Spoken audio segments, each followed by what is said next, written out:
islom dinida inson qadri nihoyatda yuqori, yuksak darajada ekan. Avvalo inson men yaratilgan jonzotlar ichida azizman va boshqa jonzotlarning zimmasiga yuklatilmagan ibodatni meni zimmamga yuklab qo'ydi.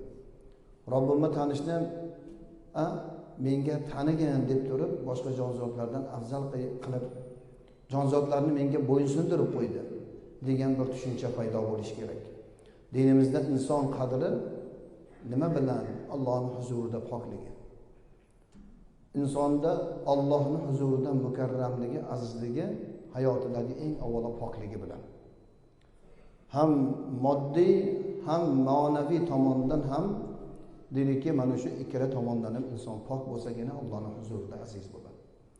Pok bo'lishlik uchun inson yuvinadi, tahorat qiladi, g'usl qiladi, kiyimiga biror bir najas tegsa uni poklaydi.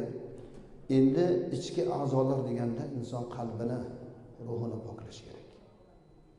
Insonning qalbi pok bo'lsa, jamiyatda yashab turgan insonlarga nisbatan muhabbatli bo'ladi. Ularni yaxshi ko'radi. Insonning qalbi pok bo'lsa, boshqalarga nisbatan hasad, gina, qudrat degan narsalardan o'sha qalbidan sug'urib tashlaydi. Insonning pokligi bilan Allohning huzurida aziz ekan, jismimizga tekkan nopok narsalardan darhol tozalanishga harakat qilamiz. Xuddi shuningdek insonning qalbini ham xuddi shunday narsalardan, ya'ni boshqa bir musulmonga yetayotgan ne'matlarga hasad qilmang. Jismingizda biror bir kasal bo'lsa, yo oyoq qayrilib ketadi, yo sinib ketadi, darhol tabibga chopasiz. Hammamizda ham xuddi shunaqa.